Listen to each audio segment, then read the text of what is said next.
What do you gamble when you go?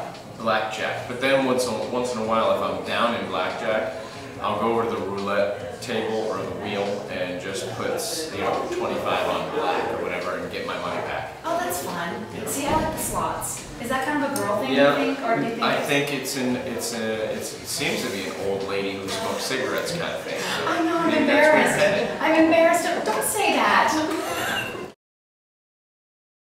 We started out in San Francisco. I lived in Petaluma, California for a lot of years, and now I live in Seattle. Okay. Do you like Seattle? I love Seattle, yeah, but I miss the Bay Area a lot. It's a missing part of me for sure. Does that have not to sound cheesy, but does that have anything to do with why you titled the record what you did? Yeah, it has everything to do with it. Scott and Jimmy and I, we've been trained for a long time, and this is where we started. So, San Francisco, the people, the place, gave us the opportunity to, kind of live out our dream jobs. So it's kind of our way of saying thank you. We needed to take a break from each other for a lot of personal reasons. We had been at it for so long, and we had made some changes within our company, which, unfortunately sometimes music becomes a company as opposed to an artistic, family.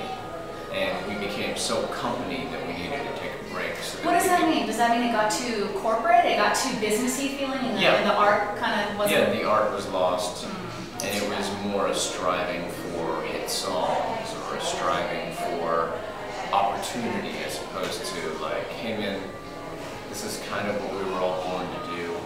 Why aren't we enjoying it like we used to?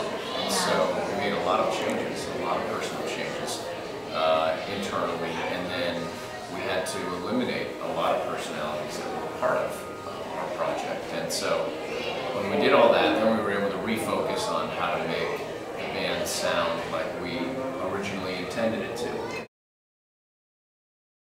Do you like acting?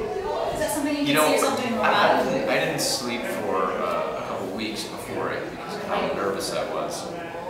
But I pursued it for a while when I lived in Los Angeles and never really got the right opportunity. But once I did it,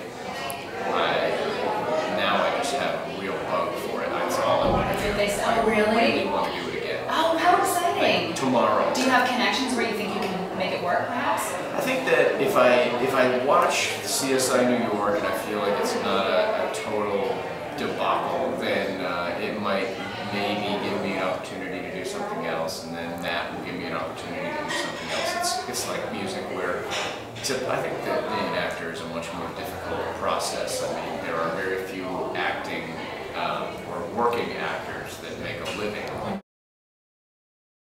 Goals for me are more like, hey, what did I do this year that I regret and or resent or whatever, and jealousy issues. I always go like, how come that guy's doing so? And I really got to work on focusing on